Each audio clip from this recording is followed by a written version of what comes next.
with that, we are ready to move on to our next talk, and that is going to be a fireside chat between Gabby and Linda. Um, Linda is going to be interviewing Gabby here. Linda is from Scalar Capital, and Gabby is the co-founder of Yield Guild Games. They're going to talk about what the future of play to earn looks like and how NFTs and just gaming is taking over the world. So I'll let them do most of this intro and talking. And without further ado, let's welcome Gabby and Linda on screen.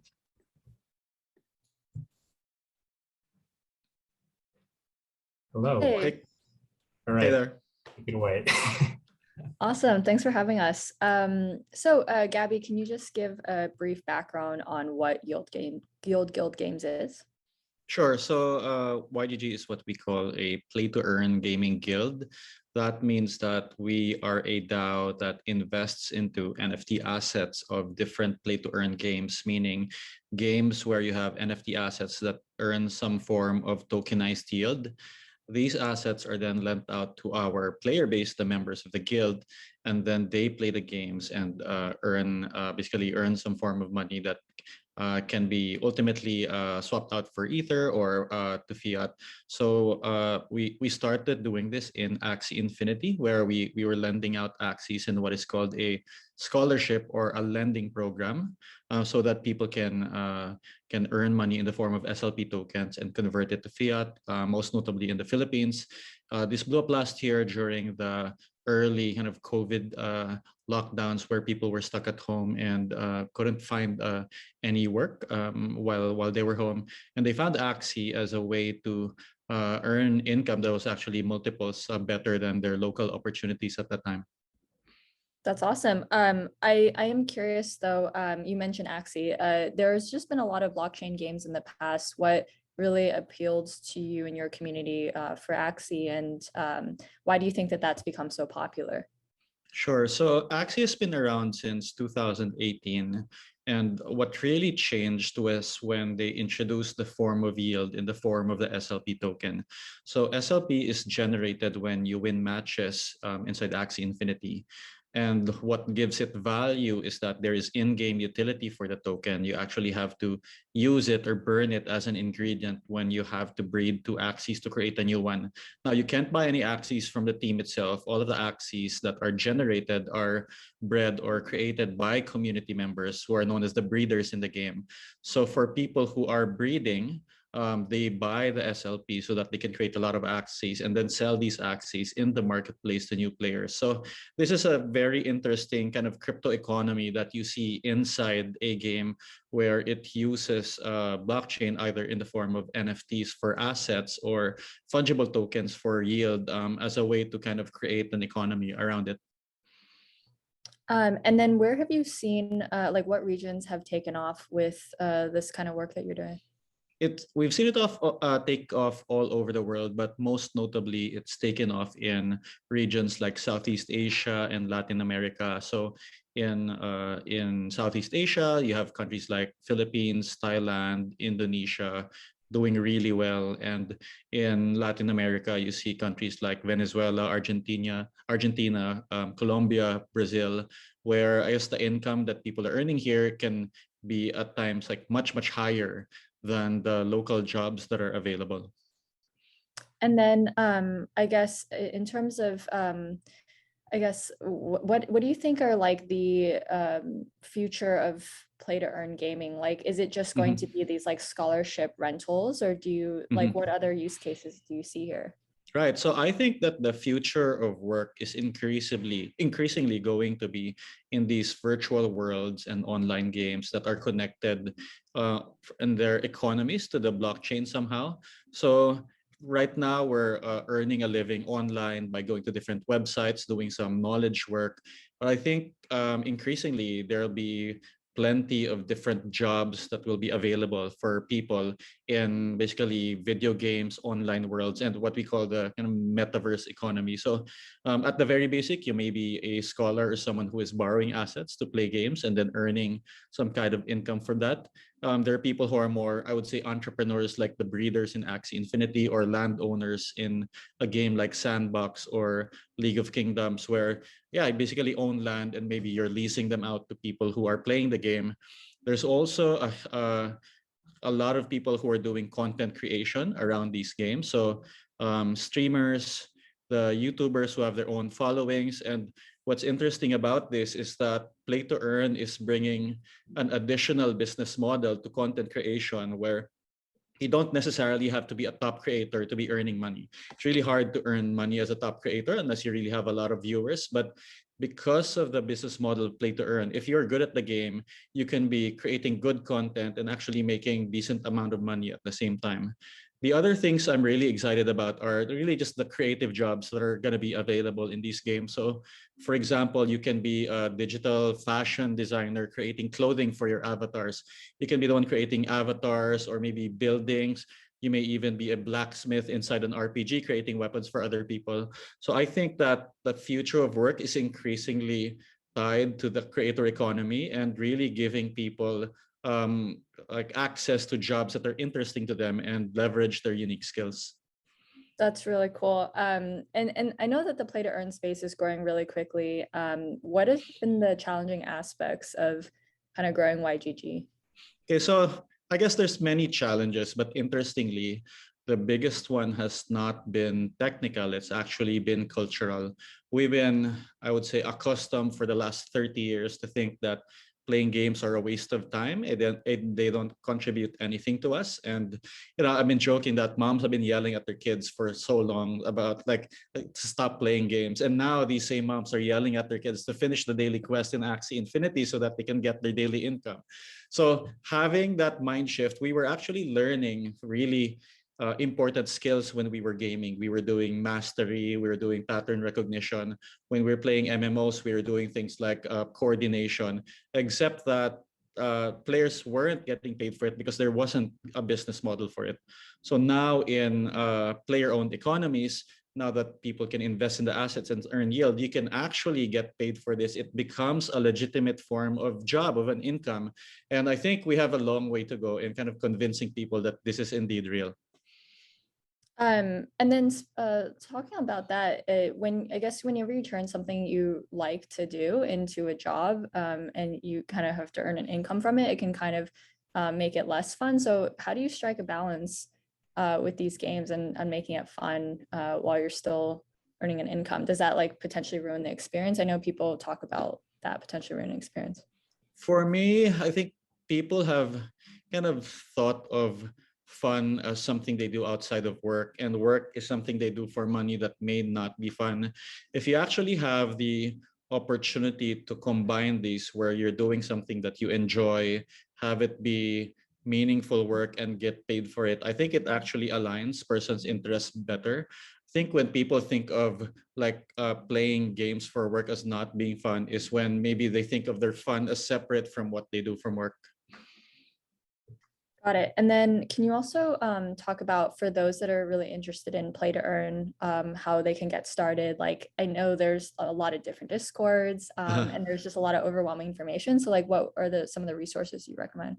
Yeah, sure. So there is a Play to Earn documentary that was produced by Yield Guild and Axie Infinity. So you can definitely head out to YouTube and look for the Play to Earn documentary.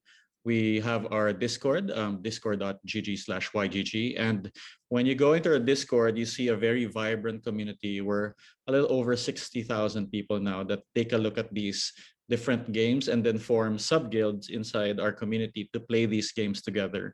So apart from the players that are playing Axie Infinity, there's also discussion of many other games, and then people can gather and play games like League of Kingdoms, for example, or games like Splinterland. So there's a lot of different sub-communities that are forming inside YGG.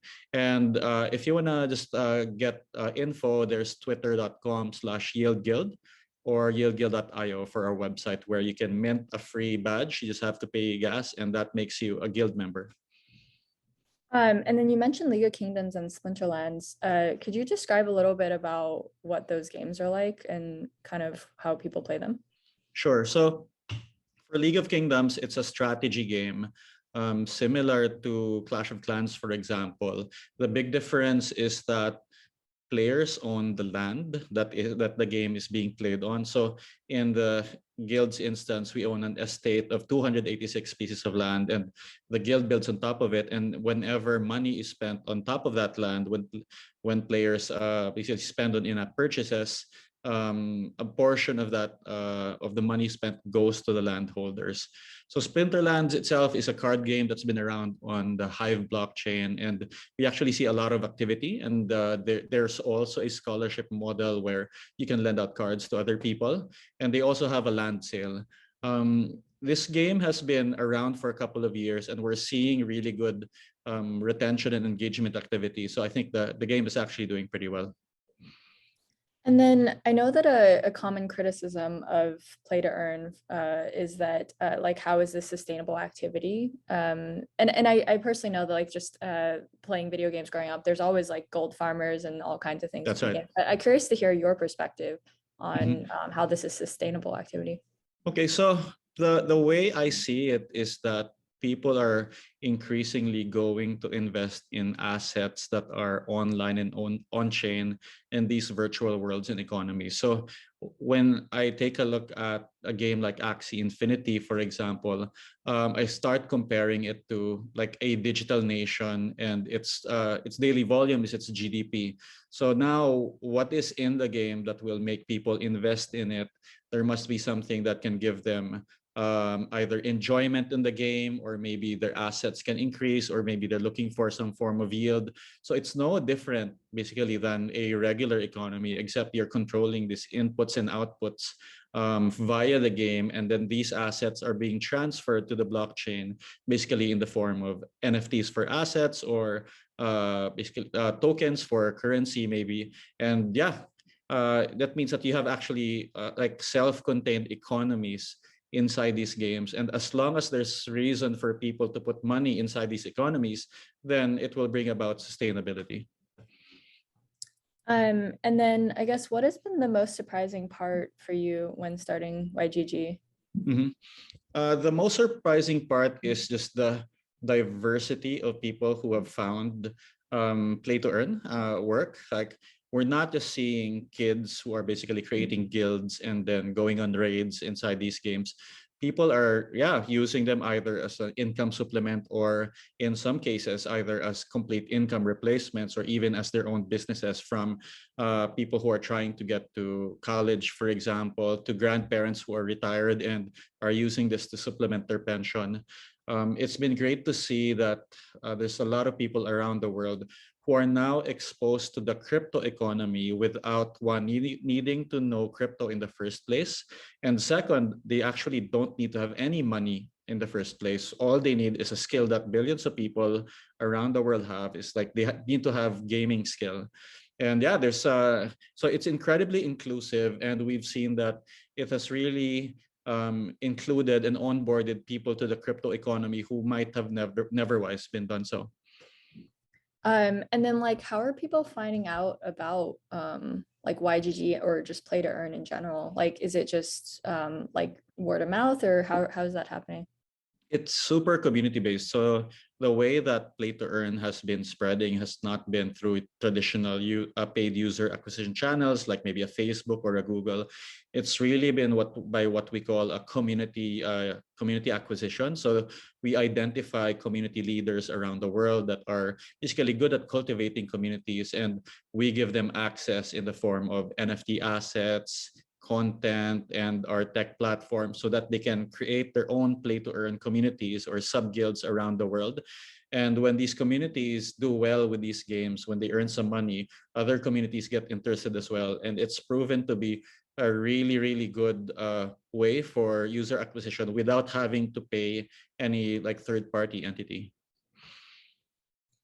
And then also curious about, do you see more traditional gaming companies coming into the space for play to earn? And then if they do so, do you think that that's going to change the landscape much, or are they going to kind of have to be more crypto native? Like, how do you see that playing out?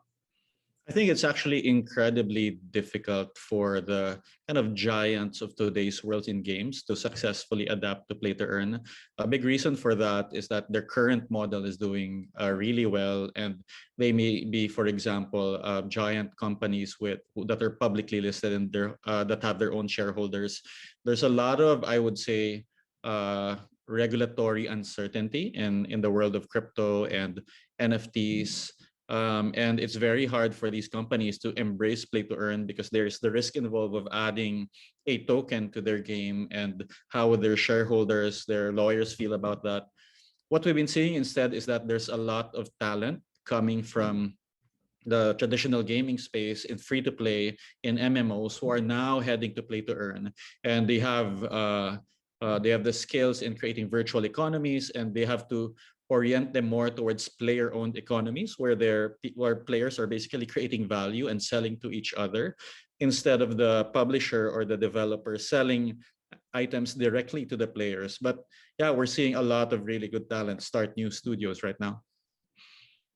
And then one thing that I've noticed, and you're definitely more of an expert here, so curious your thoughts, is the traditional gaming community can be a little bit toxic sometimes, but I've noticed that a lot of the play to earn community, they're really like welcoming and helpful towards each other. Kind of what have you noticed about the differences between the culture, and why do you think that's the case?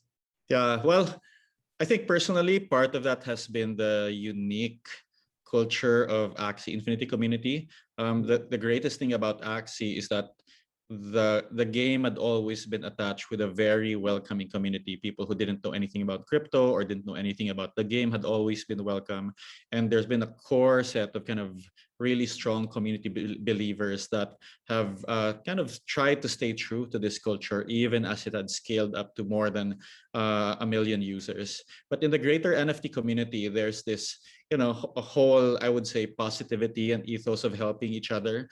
And it's really my favorite thing about play to earn, where people are really happy that they're able to invest whatever money they have into excess axes they're providing out to people in like countries like the Philippines or Venezuela, where people there might not have a lot of good choices for local jobs, and it makes them happy to be able to provide these kind of I guess new form of gig work to people around the world. So there's a really strong undercurrent of that, and I think it's really crucial to play to earn even as we scale it up.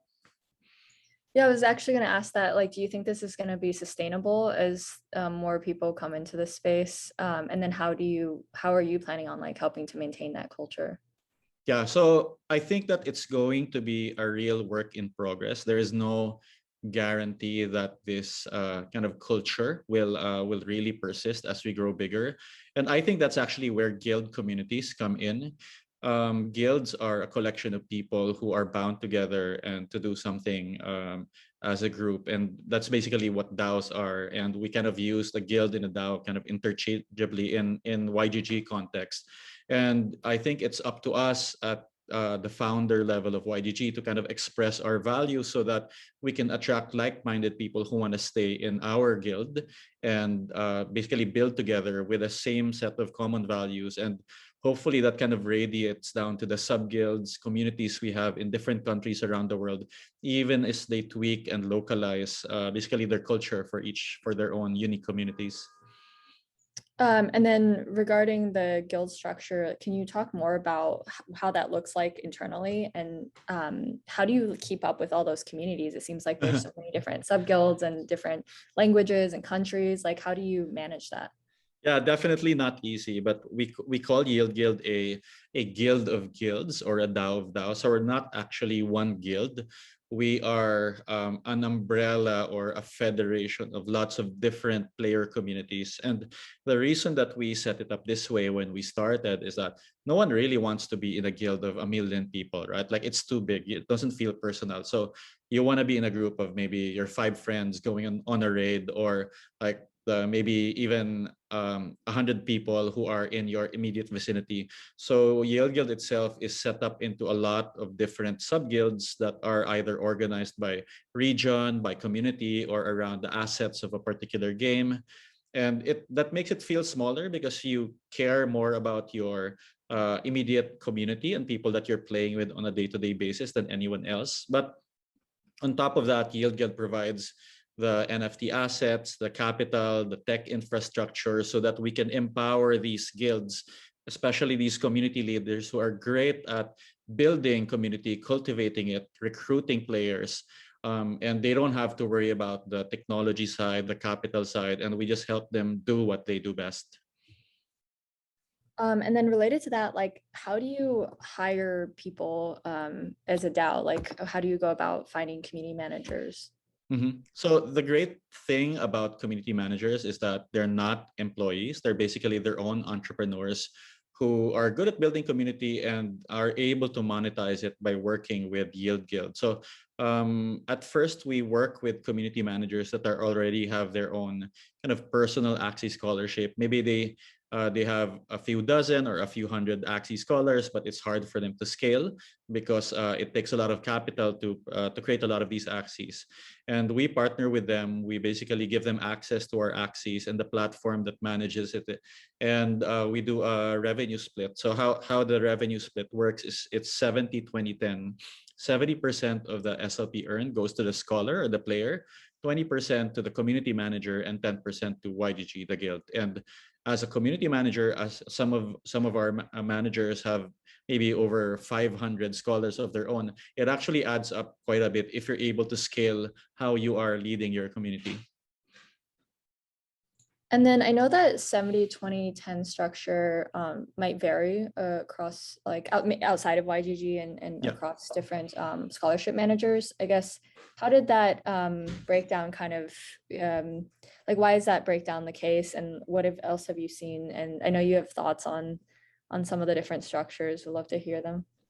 Yeah, so it's really important for us that the player or the scholars actually receive a majority of what they earn. I think it's really important for the future of the space that we are kind of changing the structure of how people are earning from a fixed wage, for example, to where they're being rewarded for their own upside.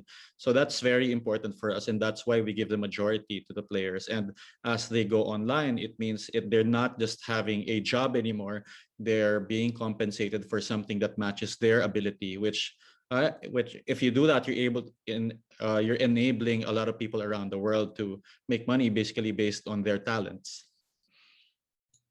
And then I also had a question around like barriers to entry. So, I mean, it Uh-huh. can be really confusing sometimes for people when they're first starting out with a wallet and kind of learning about how to use anything in crypto. So, how are you kind of helping to navigate that space? And have you seen, what are you seeing as like the biggest barriers to entry for people?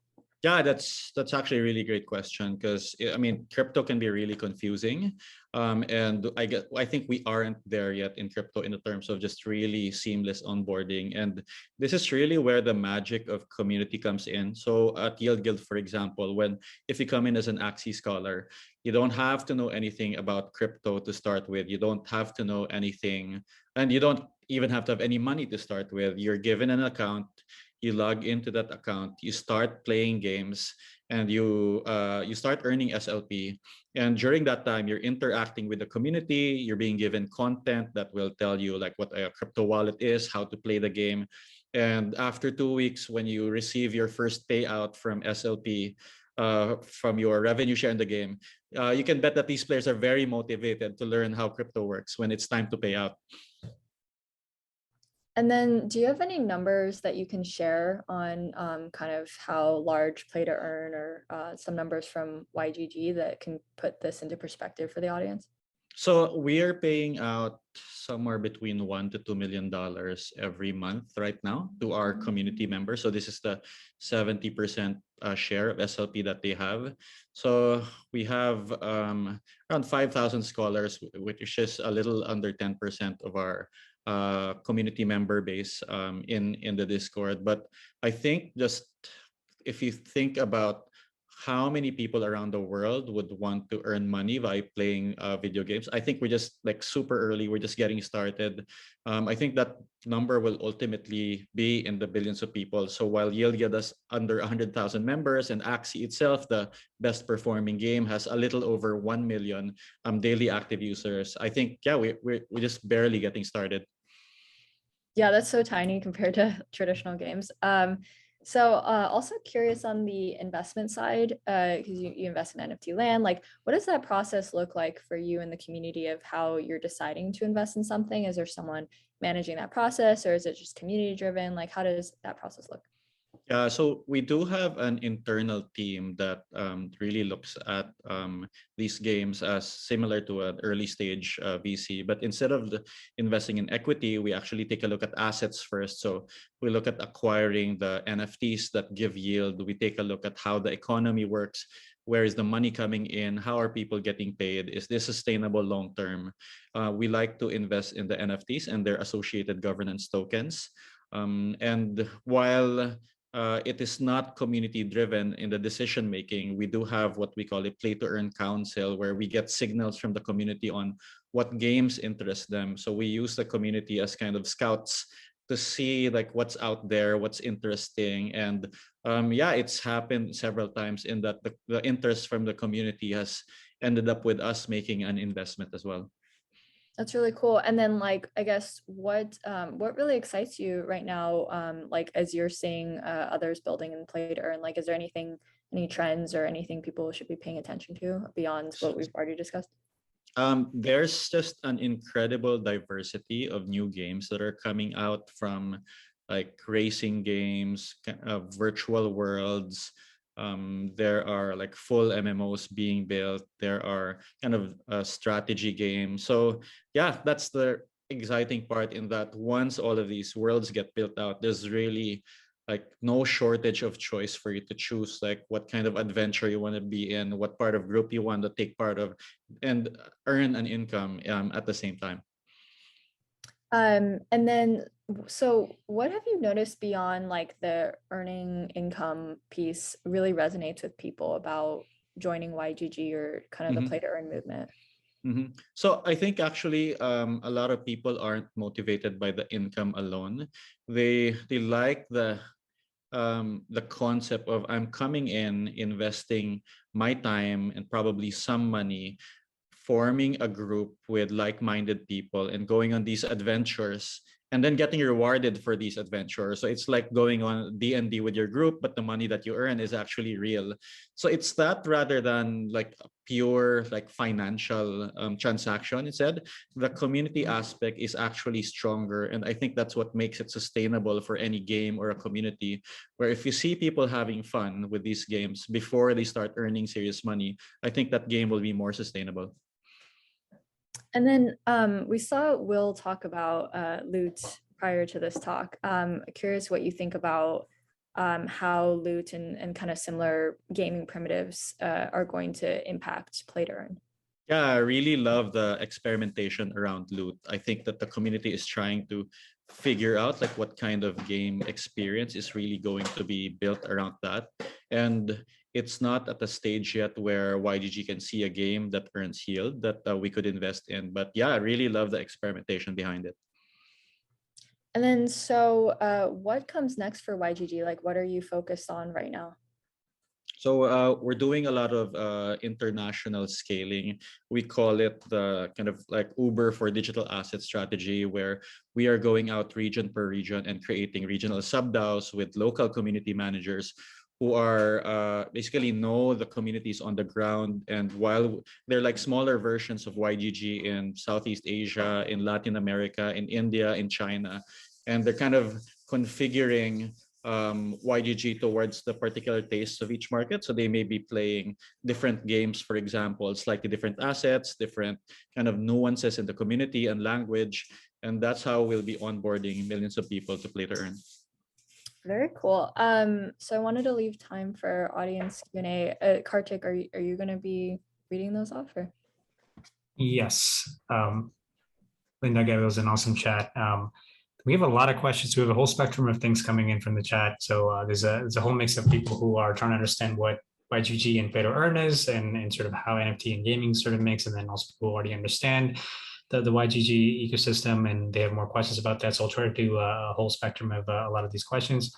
Maybe just to start off, you kind of touched on this a little bit, but could you give a slightly bigger overview on sort of what your community is right now like?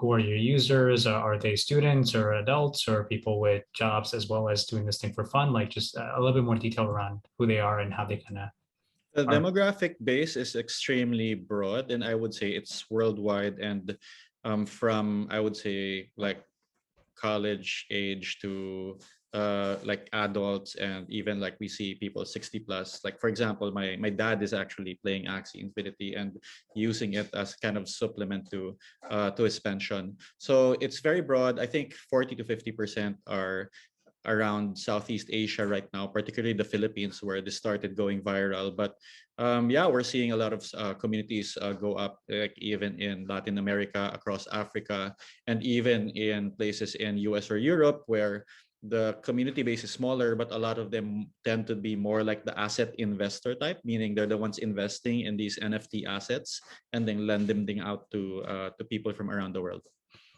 Well, I wanted to ask on related to that. I know you've talked about your son and how he's been playing. So can you talk a little bit more about like how he got into it? Like how old is he and kind of what was his experience? Yeah, right. So my son is 12 years old and he started off playing Axie Infinity 2 years ago. I actually lent him some Axies and he was just playing the game and earning SLP. And yeah, that's actually how he started having a crypto portfolio, and he used the SLP to buy the governance token of Axie Access when it came out last November, and also to buy YGG tokens and the guild when it went public in July. And then does he like, what does he think of all of this? Like, does he understand kind of the broader movement, or is it kind of just more like kids playing games? Like, I'm curious. So interestingly, for kids like him who have never grown up in a world without internet or even without cryptocurrency, like it feels completely normal for them to have digital currency that has value. I don't think a lot of kids his age own crypto, and but at the same time, it's completely normal for them. Like there's no concept of what is a real currency and what is not. For him, it's just another maybe digital points he's keeping track of, but this one is something that can be converted to fiat or to offline money. Wow. Another sort of set of questions are just around understanding how the DAO of DAOs sort of is structured here. So you obviously are a big focus there is on Axie, but could you walk us through sort of how you think about adding or supporting more DAOs or more games, and just kind of what that process is like and sort of how you decide what to prioritize? Well, this process is still very much, I would say, underway. But if there are regions being formed, or if there's a lot of activity for one particular game, we basically create a sub-DAO under it. And we did this for one game, League of Kingdoms, where it has actually has its own token, YGG LOK, that is owned by the members of that sub-DAO. And there is governance. So we set up a snapshot page for governance, and they've passed several proposals, for example, where the yield that was earned by the land, which is in DAI, was converted into CDAI so that it would earn more yield on top of that. And then there was also another proposal passed by the sub-DAO, so that the yield that they earned in the last few months were actually they bought YGG tokens in when it went live. So it's pretty interesting to see how this collective action in these sub-DAOs have their own little kind of sub-communities. There's like a whole thing I'm trying to, in a way, stop myself from digging into, but we'll see how much we can go into. So one big question that I have for you is, obviously you have a community of thousands of people, and not just like members who are on Discord or something, just active contributors to this. Let's talk about tooling. You're managing this at scale. There's so many different pieces here, so many different sub-communities. Could you talk to us about how do you think about DAO tooling, or it's tooling to make your own ecosystem better, and sort of what some of the common things are, or just everything around that? We'll kind of dig into a lot of things from there. Right. So our approach is we want to start simple and then figure out like the bare minimum that we need and kind of just evolve as we go along. We don't want to start with a very complicated piece of DAO tooling and then kind of have to be stuck with it. So that's why we started with Snapshot, which is super lightweight. And actually, we just hired a full-time DAO manager who's already done the concept of sub DAOs in another protocol, and we're trying to see like how does that evolve. So all of the assets are run by Gnosis multisig, which is like very important part of what we're doing. So if you have your Gnosis, you have the ability to create a token, and then you can do Snapshot. You can basically get started with a sub DAO. And what we're building internally is a way to kind of create a gamer profile for the people who are part of our guild, which means we are rewarding NFTs that are not transferable to people who are doing certain actions within the guild. And the non-transferable NFT is a very important primitive in our end because it allows people to kind of prove that they did certain actions, and like you can't buy that or trade that off anybody. So now you're creating a rich profile of basically achievements that someone has done inside the guild. Related to that, there's, I think, a lot of builders in the audience. And what feature requests do you have for some of the DAO tools or things that you think are missing in the tooling space that you'd love to see built? Yeah, that's a very good question. I think there's really like no concept yet of like nested DAOs, which is what we're doing. And yeah, just the ability to do that. And then the asset management is also a very important thing. So for example, for guilds to be able to really invest in millions of dollars of assets within games, the lending part is actually really important. I have to be able to delegate an asset to another user, whether via at the wallet level or at the application level, and just trustlessly like prove that they're able to use it, they have access to it without having being able to run away with that asset. So this is actually still I would say the key missing piece that will allow NFT based economies to really grow to potentially trillions of dollars at scale. I have to be able to buy a land or then lease it out to someone and then have rights over that. To be able to lend someone my sword and not be afraid that that person disappears forever. So this is one of the key components that is really not been solved yet. And is the way that you solve it through a new standard, or can you build on the existing standard and kind of like iterate from there? Like, how does that work? I think the long-term solution is to create a new standard that wraps the NFT ERC 721 standard, and this adds delegation and permission rights to it.